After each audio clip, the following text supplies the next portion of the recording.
this past December compared to the previous December, the New York ICE futures market rose by 80%. Mm-hmm. And when we looked at the farm gate prices, we talked to exporters and farmers across all the major regions, and we tried to determine, okay, how much has the farm gate price gone up? And what we found across Guatemala, El Salvador, and Honduras was that farmers were earning 70 to 85% higher prices this past harvest compared to the previous one. Now, I must admit, I was actually surprised by that. I'm very surprised. The introduction to regenerative coffee farming workshops are now available on demand in English, Spanish, and Portuguese. For coffee producers, the workshop is available for just $10, and for everyone else, it's $20. Led by our incredible professors, the workshop is packed with practical knowledge and strategies to help coffee farmers and the entire coffee industry adapt to the challenges of climate change, rising costs, and market demands. If you're a business owner, this workshop is a great and affordable way to inform your employees about the challenges ahead while also supporting Map It Forward. Head to mapitforward.coffee/workshops or click the link in the description to purchase the on-demand version and start your journey towards a more sustainable coffee future today. Welcome to the Daily Coffee Pro by Map It Forward, friends. I'm your host, Lee Safar, and this is episode 4 of an awesome 5-part series with Paul Stewart, the Global Coffee Director for TechnoServe. TechnoServe's an NGO. In this series, we're talking about poverty among coffee farmers, and we're about to have a very interesting discussion. And the question we're asking is, do farmers have a choice where and how to sell their coffee? One thing that I have learnt about our industry and our supply chain is that access is a part of the conversation we don't have enough. And as I was thinking about this particular question, Paul, do farmers have a choice where and how to sell their coffee? Access kept coming up for me. Now, in your mind, do farmers have a choice where and how to sell their coffee? So they have much more choice today than they had in the past. So I think if you were forcing me to give a yes or a no, I would say generally yes. In most coffee growing regions, farmers certainly have, a lot more choice than they had in the past. And there are definitely exceptions to that, and we can talk about those. Yep. The thing that I find interesting was that I think when people think of coffee farmers, they think of them the same as monocropped ag across the United States, where they have well-established supply chains, and there are markets that are set up for them, and there are lobbyists that help them do all the things that are necessary for them to get access to markets, etc., etc. With smallholder farmers, that's not the case, right? With smallholder farmers, they're often quite remote. They're not the people that are necessarily consuming the product that they're growing, which creates a disconnect from how to figure out how to get it to the other side where it is going to be consumed. All of this starts to create a lack of harmony, I think, in a supply chain. Am I seeing that the wrong way? Well, look, I think it's true that coffee growing regions are often in relatively remote places, and they're quite hard to get to. If I go visit some of the regions where we work in Ethiopia, it's maybe a 14-hour drive to get there. But these places generally, if there's a lot of coffee there, they become hives of activity, during the coffee season. And, I actually asked one of my colleagues in Ethiopia recently to answer this question of how many how many buyers does an average smallholder farmer have in many of the regions in Ethiopia? And we came up with an estimate of around 3 to 5.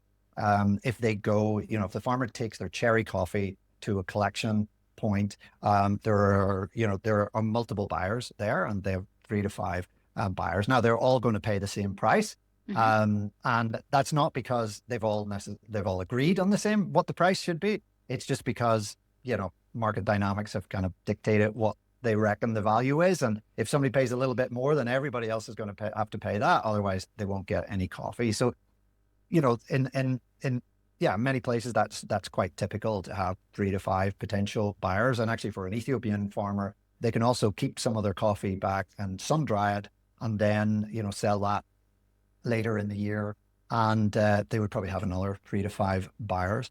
But I think it's interesting. Like, obviously, this question is very much rooted in the question of, like, is there sufficient competition, to in the market for, particularly just at this point, of farmers selling their coffee. And there's a couple of different ways to try to measure that, and because it's not that easy. And actually, we did a really interesting little survey just a couple of months ago.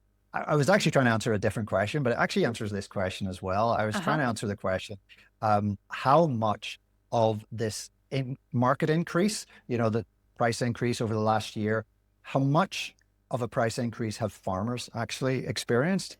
And obviously, yes, if the farmers are getting, a similar increase in price over the past year as we've seen in the global coffee market, then it means, it's a competitive market. That price is being passed down to the farmer.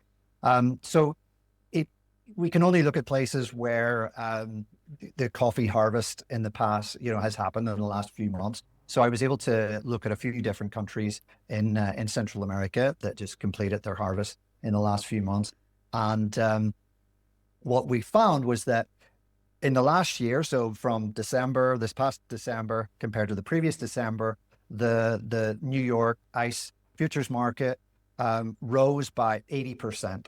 And when we looked at the farm gate prices, we talked to exporters and farmers across all the major regions, and we tried to determine, okay, how much has the farm gate price gone up? And what we found across Guatemala, El Salvador, and Honduras was that farmers were earning 70 to 85% higher prices this past harvest compared to the previous one. Now, I must admit, I was actually surprised by that. I'm very surprised. Yeah, it particularly given that what we know is when the New York ICE futures market, when it goes really high, differentials or the premium Shrink. that is paid for specialty coffees, goes down. Like, we know that, and we've seen that happen. But it really hasn't been the case. Now, I don't know if this is just a blip in the market, but I suppose it would suggest buyers were maybe scrambling a little bit, and were, because there are shortages in the market, and, they were really competing hard to get the coffee. And so that entire price raise has been passed down to the farmers. But that's not the case everywhere. In Nicaragua, the farm gate price increased by 40%. So only half. Now, obvious question, why is that the case? And it is definitely an issue of competitiveness, competition in the Nicaraguan market. So one of the largest exporter in Nicaragua went bankrupt in the past year, I believe it was. And as a result, there are fewer buyers in the market, and also due to other, economic factors in the country, a lot of exporter companies, are really struggling to get access to financing. Like, the banks just aren't lending as much as they used to, and international buyers, international traders are quite nervous, I think, to operate in Nicaragua at this time. So because of those broader economic issues going on in Nicaragua, we've definitely seen, a reduction in competition for coffee in Nicaragua. So it's, that's interesting. It begs the question of specialty versus commercial. So I guess when we're looking at whether farmers have a choice where and how to sell their coffee, this, particularly in the last, let's say, 6 to 8 months with this price volatility, it may have been attractive for producers to sell into a commercial market, given other variables that may have been quite volatile, like access to labor and, the price of inputs, as well as yield, et cetera, et cetera. This access to the commercial market may have been more attractive than trying to go through the process of going to the specialty market. What are your thoughts on that? Yeah, look, obviously there's additional costs to producing specialty coffee. So, as the market has gone up so quickly, if specialty buyers want the coffee, they're going to have to pay for it. And if farmers aren't seeing prices that are attractive enough, then for sure farmers are just going to go the easy route and sell their coffee in the commercial market. And like I wouldn't be surprised if there were cases where the commercial market price and the specialty price in some places for some farmers was pretty much the same. So why to the special market? So it kind of obviously as a result, specialty buyers have no choice. If they want the coffee, they're going to have to pay extra for it. I'm hearing in places like Colombia, where they're experiencing a very intense La Nina at the moment, their yield has gone down so much that their need for labor, in previous years they couldn't get access to the labor, and now their need for the labor is even less than the low levels of access of labor that's available, which is concerning for a year coming up in the 25-26 harvest, right? Yeah, absolutely. And, actually, we heard some of similar issues of weather-related issues affecting production in Central America, across, I think, Honduras. What we're hearing from farmers is that, their yields are about 15% less than the previous year. So there is definitely, it's not just Brazil where there's a big shortage of coffee. There are definitely, and this year there are going to be shortages of coffee from many of these other producing countries as well. And tell me, as we look at this and we see the yield go down, but the demand continue to stay where it is, or perhaps even increase, does this shift for lack of a better term, the power that producers will have in making these selling decisions? Absolutely. Can we talk about that? Yeah, like I think it's kind of obvious. Like if we are in a coffee market currently and have been for a couple of years where there is less coffee being produced than what's being consumed. So in a deficit market like that, the power absolutely shifts to the producer. Now, which means the producer is going to have maybe even more choice right now in terms of where to sell their coffee. If their traditional buyers are not able to offer attractive enough premiums over the commercial market, then you're going to see a lot of farmers looking elsewhere, and there will be other buyers who will come along and say, hey, I'll pay you a higher price. So, and we have, we've also been hearing stories of farmers in some places, I won't mention the country actually, where they have contracts to deliver coffee. And obviously those contracts were signed maybe a year or two ago when the market was much lower, and it's not so attractive to sell at that price. So they suddenly don't have any coffee to sell this year to that buyer who they signed the contract with. And that's unfortunate when that happens, but it certainly is another illustration of the power dynamics changing. Now, look, that can shift very quickly. Like imagine if, obviously this year, Brazilian crop, we expect is going to be another difficult year for Brazilian farmers. But if they get perfect weather conditions over the next couple of years, we could see another massive bumper crop from Brazil, and that will switch it the other way again. So I would definitely recommend farmers to be careful about, breaking your friendships with the buyers that you've been doing business with for a long time, because you might need them again in a year or two. Do you expect that there's going to be a bumper crop in Brazil? I have no idea. I think obviously I'm not talking about this year. Like I'm looking at, a couple of years down the track. Anything's possible in a couple of years' time. I think, as I said, this year, it's just a question of how bad is it going to be? From what, I read, I'm no expert on this side. we don't know what's going to happen in a year or two. Look, we know that growing conditions in Brazil, it's becoming more difficult. And that previously, like the last 4 years, have been difficult, drought and very, hot conditions at times, which, coffee trees don't like. So I think maybe in the long term, Brazilian farms are really going to struggle, and it's hard for them to shift to fully regenerative farms. Can you imagine all those Brazilian farms with, shade trees across the horizon, across the whole farm? And, that's really tough. And if they did that, which maybe they're going to have to at some point, you're going to see a big drop in their yields. They just won't be able to, continue the high intensity production system that they currently have. When we talk about that access that we were talking about before, as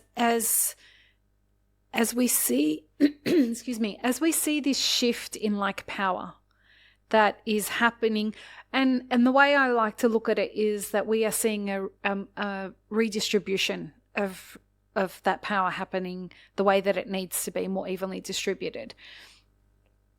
As we see that happen, how do farmers figure out how to get access to new markets if they are smallholders? Because they're not growing containers and containers worth of coffee, right? So what happens with smallholder producers when they want to have more power and more access? How do they approach that? Really, the only option they have is to group together with Co-ops. other in cooperatives or producer groups. And, if their farms are very small and very low production, then they need to, they need a lot of farmers to get together. When I started working in Tanzania and dealing with this very, specific issue in 2002, where in fact, one of the areas I was working, there was one buyer who was paying, and this is a time when coffee prices were at historical lows. The government had changed a policy which stopped foreign companies from buying, and it left one local buyer. And in a market which was already really low, that buyer could offer whatever price he wanted. And it was, devastating to farmers. And we had to scramble, and we supported, I think almost 100 groups of farmers of up to, 100, 200 farmers to get together. And we helped them organize, financing to be able to get their coffee milled and delivered to the national coffee auction, so that they would be able to sell it to the international buyers there. So that, I think that on average, it resulted in farmers, I think it was like tens of thousands of farmers got 65% higher prices as a result of just being organized into groups and being able to, sell it in a bit more bulk. And, that's certainly something that can be done when you really have those situations of a lack of competitiveness. But I think at times, when you have a lot of buyers in the market, the cost of setting up and running a cooperative for a lot of farmers, actually, it's not worth it. They'll end up just being able to get the same price selling to one of the local private buyers. I've never thought about asking somebody this before, but you're the perfect person to ask. Have you seen, since you joined coffee back in 2002, you said, right? Yep. From that time till now, have you noticed the role that technology has played in giving farmers access to markets? Has that been apparent to you? Like social media, the rise of the internet and things like that. Have you noticed? Has that been apparent?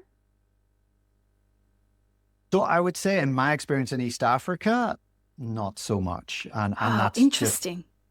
I think it's going to start soon, which is crazy to say. It's like, well, why is it so late? But the reason really is because of, access to technology. Yeah. In rural Africa is not the same as, where we are today. And like in 2002, I didn't have a mobile phone because there was no mobile, there was no cell phone Wow. system at that time in the part of Tanzania where I was living.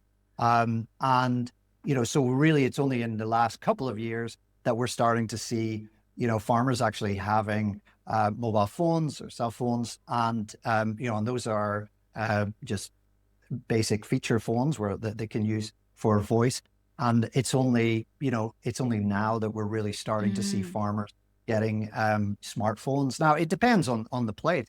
We actually have a program in Puerto Rico, and obviously that's completely Oh, different yeah. to every farmer has a smartphone, and we're able to deliver these amazing high quality videos on, to teach on training, and Mm. with WhatsApp groups, which the farmers are all part of. And so like when farmers start to have access to that kind of technology, it's going to be fantastic. And I think in Kenya, we're probably, in terms of African countries, in Kenya, we feel like we're just getting to the point now where enough farmers have smartphones that we could actually start to use that to communicate and deliver information to them. But at the same time, it gives them access to market information and access even to buyers and be able to communicate with buyers and really be able to have more negotiating power in the future.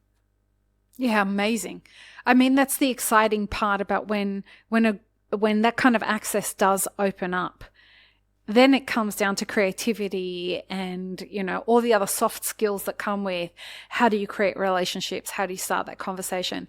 I get probably 15 LinkedIn messages a week from farmers in remote areas of coffee growing regions saying, hey, I'm selling coffee. Do you know anyone who wants to buy some? And I don't buy coffee, but it's very interesting to watch the trend tick up of the acceleration of that kind of cold calling that's happening on LinkedIn and on social media, which I think is a fantastic thing, which could, increase things. Go ahead. Yeah, absolutely. And look, that smallholder farmer, reaching out to you, or even, to a roaster somewhere in the world, they maybe can't make a direct sale to that company, but that company can potentially put them in touch with their exporter partner or cooperative they know about, and make those connections. And that's really exciting. And actually, you mentioned AI.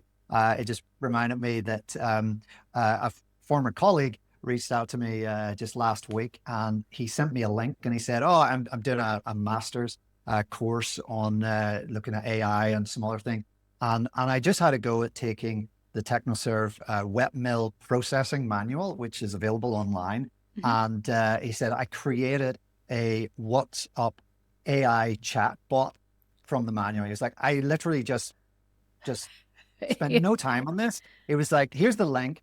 And it was a US mobile phone number. And so I put it on my phone, and I thought, okay, what are the hardest questions I can ask about wet mill operations?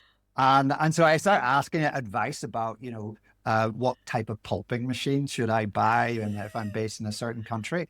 And it was so amazing. Like, obviously, that's just one manual. And so there's only a certain level of depth, but it was absolutely fantastic just to see how easy it is to create something, and I think about, well, imagine if we, input it into that, all of our training materials that we've developed over the years on wet mill construction and operations, and really getting into the details, and things around, business management and financial accountancy of wet mills. Like, we've so much, information, and to build, a bot like that, which farmers in the future, or wet mill, people interested in setting up wet mills, or people operating wet mills who have problems, would be able to just through a WhatsApp message be able to get, very technical information. It's really exciting. We live in the weirdest, wildest, and exciting times, in my opinion. Like the future is so up for grabs for anyone who wants to grab it, but I think that there's a reorganization of lots of things that are happening at the same time. But I find that the prospect that all of the hard work that you've done, being able to create chatbots that are able to do that stuff, and we, like, in warp speed, accelerate what coffee producers may be able to achieve if we just give them the access that's necessary. Wow, do we live in exciting times? Right. Yeah. So last episode coming up, folks. What are the solutions? Join us for that. Peace, love, and peanut butter. Have an amazing rest of your day. I really hope you enjoyed this episode, friends. Please don't forget to show us some love by subscribing, liking, commenting, and most of all, sharing this podcast with your friends. Check the show notes for links, including our sponsors and our Patreon. And stay tuned for more great conversations on the Daily Coffee Pro by Map It Forward.